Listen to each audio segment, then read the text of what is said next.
ચોમાસાએ break મારી દીધી છે। ગુજરાતમાં ચોમાસાની એન્ટ્રી તો વહેલી થઈ ગઈ, પરંતુ પ્રવેશ બાદ જ દક્ષિણ ગુજરાતના કેટલાક જિલ્લાને કવર કરતા જ ચોમાસું રોકાઈ ગયું છે, નબળું પડી ગયું છે। આખરે કેમ આવું થયું? આખરે ગુજરાતમાં ચોમાસું ફરી ક્યારે રફતાર પકડશે? હવામાન નિષ્ણાત અંબાલાલ પટેલે તારીખો સાથે આગાહી કરી છે।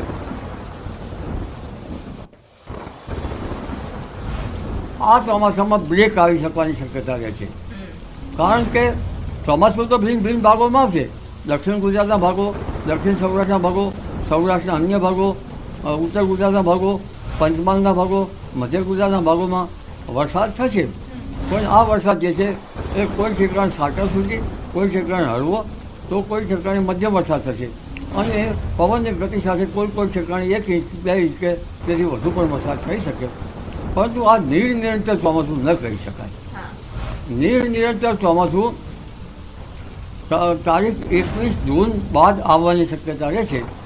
અને આ ચોમાસું જે છે એ લગભગ પૂર્વીય ભારતમાંથી, બંગાળ ઉપસાગરમાંથી એક સિસ્ટમ ડેવલપ થશે, ડીપ ડિપ્રેશન, જેના કારણે અને અરબ સાગરમાં લો પ્રેશર બનશે। આ વખતે ખાસ ઘટનાઓ બની શકે છે। અંબાલાલના મતે આ વખતે ભૂભાગોમાં લો પ્રેશર બની શકે છે। ભાગો પર લો પ્રેશર બનશે, ભિન્ન ભિન્ન ભાગોમાં। કેટલાક ભાગમાં વેલમાર્ક લો પ્રેશર બનશે, ગંગા જમનાના મેદાનો ઉપર પણ લો પ્રેશર બનશે, જેના કારણે અણધાર્યો વરસાદ કોઈ ભાગમાં એકદમ આવી જાય અને એટલા ભાગને જળબંબાળ કરી નાખે, એવું પણ બની શકે। એટલે 21-22 જૂન પછી આગળ વધેલું ચોમાસું લગભગ મુંબઈ મહારાષ્ટ્રના ભાગોમાં 17 થી 20 કે 21માં આવશે અને આ વરસાદ સારો હશે। તો હાલ પડતા વરસાદથી ખેડૂતોને શું અસર થઈ શકે? અંબાલાલે અનુમાન વ્યક્ત કર્યું છે। શરૂઆતમાં વરસાદ જો ગરમી પડે અને મૃગશીર નક્ષત્રમાં વરસાદ થાય તો એ કદાચ સારું પણ ન ગણાય, કારણ કે મૃગશીર નક્ષત્રમાં 7 જૂન આસપાસ બેસતું હોય છે। 8મી જૂને દરિયામાં પવનો બદલાતા હોય છે। આ અરસામાં જો વરસાદ થાય તો કોશેટા જમીનમાં આવેલા બહાર આવે, કોશેટામાંથી કુંડા આવે, કુંડામાંથી ઈંડું કોશેટું કુંડા આ પ્રક્રિયા શરૂ થાય તો ઊભા જે કૃષિ પાકો છે એના પાંદડાઓ ખાઈ જાય અને માત્ર જે વચમાં એના કાંતરણા છે એટલું જ રાખે। એટલે આ વખતે જો મૃગશીર નક્ષત્રમાં વરસાદ ભિન્ન ભિન્ન ભાગોમાં થઈ રહ્યો છે, સારું છે। સાથે સાથે ગરમી પણ પડી રહી છે, સારું છે। ગરમી અકળાવનારી તો રહે છે, પરંતુ કૃષિ માટે સારી રહેશે, કારણ કે જે જીવાત પડવાની હોય, રોગ જીવાત, એ આ ગરમીથી એની અસર ઓછી થઈ શકે। ઉત્તર ભારતમાં તો કાળમી ગરમી છે। તો ગુજરાતમાં પડતી ગરમી અંગે પણ અંબાલાલે આગાહી કરી છે। અંબાલાલે ગરમી ક્યારે ઘટશે તેની તારીખ પણ બતાવી છે। 21-22 જૂન પછી જે નિરંતર ચોમાસું આવશે તેમાં ગરમી ઘટશે, કારણ કે અત્યારે સૂર્યની ક્રાંતિ 23મી જૂન સુધી ભારે પડતી હોય છે અને સૂર્યની ક્રાંતિ ભારે હોવાના કારણે ગરમી પડતી હોય છે અને આ ગરમી જરૂરી પણ છે। એટલે હવે ચોમાસું જે છે એ રીમઝીમ કરતું તારીખ 17 થી 20માં મુંબઈ મહારાષ્ટ્રના ભાગોમાં, તારીખ 21-22માંથી ગુજરાતના ભાગોમાં આવશે અને આ ચોમાસું નિરંતર સારું હશે। આ વખતે પાછોતરો વરસાદ પણ સારો રહી શકે છે, એવું પણ અંબાલાલે કહ્યું।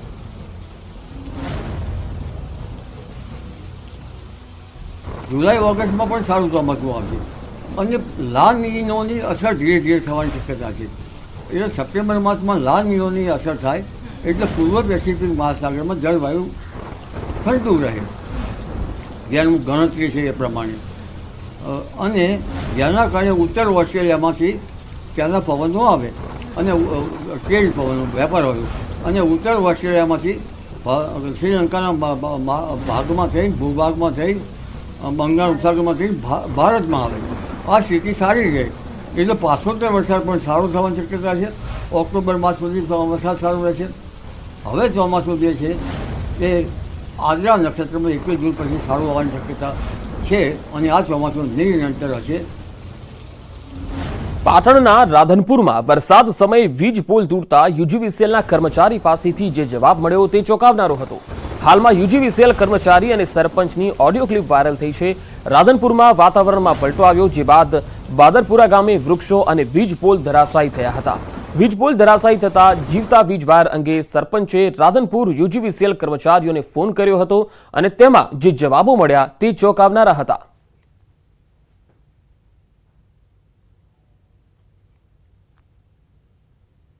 એક કલાકથી હું ફોન કરું છું, થાંભલો પડી ગયો છે, વાયર તૂટી ગયા, કંઈક લેબડા ઝાડ પડી ગયા વરસાદના કારણે, બરોબર? તો હું લાઈટ બંધ કરવા માટે હું તમને રિક્વેસ્ટ કરું છું, બરોબર?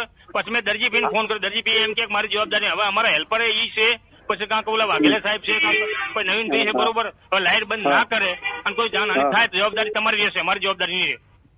વાત સાચી, પણ કોઈ નહીં તો 15 ફોન કર્યા એસએસ વાળા ભાઈ બંધ કરવા વાળા ઉપાડે તારે ને. એ તો સાહેબ તમારો વિષય છે, હવે મારાથી કઈ કહેવાય નહીં, કોઈ ફોન ઉપાડે ના ઉપાડે સાહેબ. તમે અમને કીધું વાત સાચી, તમારી આ પ્રશ્ન તમારો હોય તો હેલ્પલાઇન આ તમારો હેલ્પલાઇન નંબર છે, બરોબર? હવે અમને નંબર સરપંચ તરીકે અમારે તો ફોન વાત કરવી પડે તમને, બરોબર? હા વાત સાચી, પણ અમે ફોન કરીએ છીએ પણ કોઈ રિસીવ નહીં કરતું. પણ તો હવે ના હોય તો આપણે મંત્રી સાહેબ ને વાત કરો, ના હોય તો કલેક્ટર સાહેબ ને વાત કરો કે આ ફોન કોઈ ઉપાડતા નથી, બરોબર?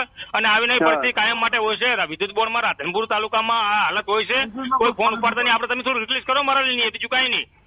રિક્વેસ્ટ કરીએ, વાંધો નહીં, અમે નીકળ્યા છીએ અહીંયા. હવે કદાચ એ લોકો ફોન ના ઉપર એ લોકો ફોન ના ઉપર ખોઈ ગયા છે, કઈ નાહી ગયા છે, એમને સરકાર પગાર નહીં આપતી. એમ નહીં, આગળથી ધારો કે મેં ફોન કર્યો, ચાલુ તમે એમને કેટલા ફોન કર્યા? 10 થી 15 વાર રિંગ કરી. હવે તમારા ફોન ના ઉપર અમારા ફોન ક્યાંથી ઉપાડો કહેજો? રાજ્યમાં ચોમાસું દસ્તક તો દઈ ચૂક્યું છે, ત્યારે ભાવનગર જિલ્લામાં ચોમાસું વાવેતરની ખેડૂતો જોરદાર તૈયારી કરવામાં લાગી ગયા છે. મેઘરાજાના આગમન પહેલા ખેડૂતો પરસેવો પાડીને ખેડાણ કરીને જમીન ફળદ્રુપ કરવા લાગ્યા છે, જેથી વાવેતર કરીને સારું ઉત્પાદન મેળવી શકાય. ભાવનગર પંથકમાં ચોમાસું પાકમાં મુખ્યત્વે મગફળી, કપાસ, બાજરીનું વાવેતર કરવામાં આવે છે.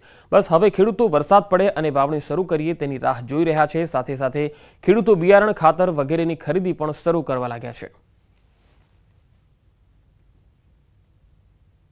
અત્યારે જ અમારે ખેતીવાડીના કામ પૂરજોશમાં ચાલુ છે. બધી વાવણી માટે ખેતર બેતર તૈયાર કરીને મૂક્યા છે. બિયારણની અત્યારે જે વાત કરીએ, બિયારણ તો બધા અમે અમારી રીતે લાવીને મૂકી દીધા છે, પણ જે રાસાયણિક ખાતર છે એની અમારે મોટી જરૂર છે, પણ જે જરૂર છે એ ખાતર અમને મળતા નથી.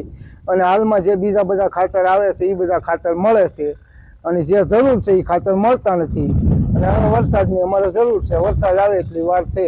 અત્યારે તમે જોઈ રહ્યા છો કે જે મગફળી છે, બાજરી છે, ખરીફ વાવેતર માટેના જે ખેતરો છે એની તૈયારી પૂર્ણ કરી લેવામાં આવેલી છે. અને હવે ફક્ત કુદરત મહેરબાન થાય એની રાહ ખેડૂતો છે. ખાતર બિયારણ ભેગા કરી લીધેલા છે, પણ સરકાર જે ખાતર છે, ખાસ કરીને રાસાયણિક ખાતર અને હાઇબ્રિડ બિયારણ, એની તંગી બજારમાં છે. રાસાયણિક ખાતર માટેનો મોટામાં મોટો પ્રશ્ન છે અને બજારમાં મળતું નથી. ચોમાસાની શરૂઆત થવાની તૈયારી છે, ટૂંક સમયમાં વાવણી થઈ જશે. અને ભાવનગર જિલ્લાની અંદર ખેડૂતો પોતાની ખેતીની પૂર્વ તૈયારી કરવા લાગ્યા છે.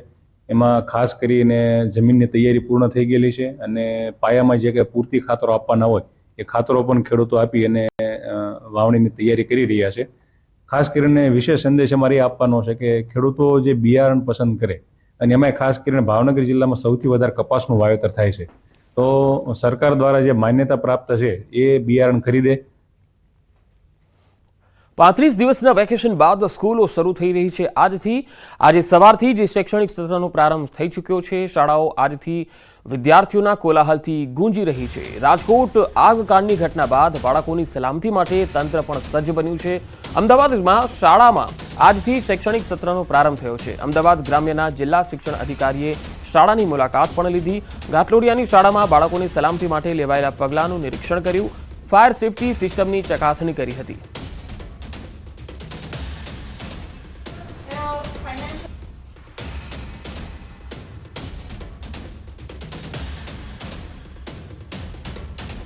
ઉનાળાના 35 દિવસના વેકેશન બાદ હવે શાળાઓમાં શૈક્ષણિક સત્ર આજથી પ્રારંભ થયો છે, અને આપ જોઈ શકો છો કે અમદાવાદના ઘાટલોડિયા વિસ્તારમાં આવેલી કર્મચારી સ્કૂલ છે કે ત્યાં અમદાવાદ ગ્રામ્યના જિલ્લા શિક્ષણ અધિકારી કૃપાબેન ઝા કે તેઓએ પણ અહીંયા નિરીક્ષણ કર્યું હતું.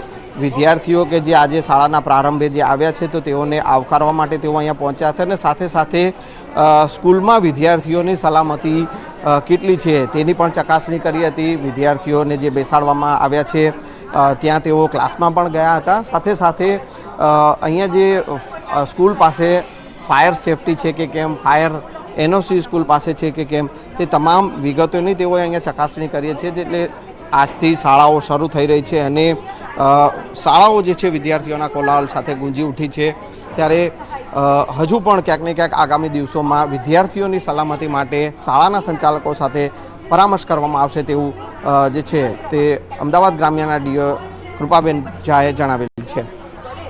કેમેરામેન પંકજ મકવાણા સાથે સંજય ટાંક, ન્યૂઝ 18 ગુજરાતી, અમદાવાદ. તો શાળાઓ શરૂ થતાં જ ખાસ વાહન ચાલકો માટે ગુજરાત રોડ સેફટી ઓથોરિટીએ નિર્દેશો જાહેર કર્યા છે, જેમાં વાહનમાં નંબર પ્લેટ પીળા રંગની જરૂરી છે. વાહનમાં પરમિટ કરતાં વધુ બાળકોને ન બેસાડવા. ફર્સ્ટ એડ કીટ અને ISI પ્રમાણિત સેફટી સાધન જરૂરી રહેશે. વાહનમાં ગેસ કીટ, RTO માન્ય અને હાઇડ્રો ટેસ્ટ જરૂરી રહેશે. વાહનનું ફિટનેસ સર્ટી, PUC અને ઇન્સ્યોરન્સ પણ જરૂરી રહેશે. ડ્રાઈવર પાસે અધિકૃત ડ્રાઇવિંગ લાયસન્સ પણ જરૂરી છે. વાહનમાં ઇમરજન્સી એક્ઝિટ હોવી પણ જરૂરી છે. વધુ ગતિ હોય તો સ્કૂલ મેનેજમેન્ટને જણાવવાનું રહેશે. વાહન પર શાળા સંચાલકનું નામ અને નંબર અવશ્ય લખવાનું રહેશે. સ્કૂલ બસમાં GPS અને CCTV કેમેરા જરૂરી છે. રાજ્યભરમાં આજથી શાળાના શૈક્ષણિક સત્રનો પ્રારંભ થઈ રહ્યો છે, ત્યારે સ્કૂલમાં જે છે અમદાવાદ ગ્રામ્યના ડીઓ જે છે કૃપાબેન ઝા કે તેઓ અમદાવાદના ઘાટલોડિયા વિસ્તારમાં આવેલી જે કર્મચારી સ્કૂલ છે ત્યાં તેઓ પહોંચ્યા છે અને તેઓ જે અહીંયા સ્કૂલમાં ફાયર સેફટીની સુવિધા કેવી છે, બાળકો સલામત છે કે કેમ, તે તમામ વિગતો જે છે તેની પણ ચકાસણી કરવામાં આવી રહી છે. મેડમ આપણી સાથે છે, તેઓ પાસેથી જાણીશું. મેડમ, આજથી શાળાના શૈક્ષણિક સત્રનો પ્રારંભ થયો છે, આપે જે છે સ્કૂલની મુલાકાત લીધી છે? બસ સ્કૂલની આજે મુલાકાત લીધી છે. શાળામાં આમ તો શાળાની અમારી ટીમ દ્વારા અગાઉ પણ ચકાસણી થઈ ગયેલ છે. ફાયર NOCની દ્રષ્ટિએ આ શાળાની વાત કરીએ તો આ શાળા સેલ્ફ ડિક્લેરેશનમાં આવતી હોય તેમાં NOC લેવાની રહેતી નથી, પણ તમામ હોઝરીલ સહિતના તમામ સાધનો અહીંયા ઉપલબ્ધ છે. એ કાર્યરત છે કે કેમ એની ચકાસણી અત્યારે અમે કરી રહ્યા છીએ, પણ કાર્યરત આપ જોઈ શકો છો કે આ કાર્યરત સ્થિતિમાં છે અને બાળકો માટે સલામતીની સંપૂર્ણ વ્યવસ્થા અહીંયા ધ્યાને આવેલ છે. એના માટે અમે ટૂંક સમયમાં હવે તાલીમ સહિતની બાબતો પણ આયોજિત કરી રહ્યા છીએ અને અમારી શિક્ષણ વિભાગ દ્વારા તમામ સંચાલકશ્રીઓને આ બાબતે સૂચનાઓ આપવામાં આવેલી છે. આ ઉપરાંત ગૃહ વિભાગ દ્વારા RTO અને ટ્રાફિક વિભાગને પણ યોગ્ય સૂચનાઓ આપવામાં આવેલી છે અને તમામ સમગ્ર તંત્ર મળી અને આ પ્રક્રિયામાં બાળકો સલામતીપૂર્વક શાળાએ પહોંચે તે સમગ્ર તંત્ર તેના માટે સુનિશ્ચિત કરવા માટે અત્યારે સુસજ્જ છે. બિલકુલ. તો શાળાઓમાં વિદ્યાર્થીઓની સલામતી જે છે તે પ્રાયોરિટીના ભાગરૂપે જે છે હાલ જે શાળાઓ શરૂ થઈ રહી છે ત્યાં પણ તંત્રના અધિકારીઓ ચકાસણી કરી રહ્યા છે અને સાથે સાથે ફાયર સેફટી, ફાયર NOCની સાથે વિદ્યાર્થીઓને જ્યારે લઈને અવર જવર કરતી સ્કૂલ વેન છે કે ત્યાં નિયમોનું ઉલ્લંઘન થતું હોય તો તેનું પણ જે છે સંચાલકો સાથે પરામર્શ કરવામાં આવશે. કેમેરામેન પંકજ મકવાણા સાથે સંજય ટાંક, ન્યૂઝ 18 ગુજરાતી, અમદાવાદ. આગળ વધુ સમાચારો જોઈશું. હાલ રોકાઈશું એક બ્રેક માટે.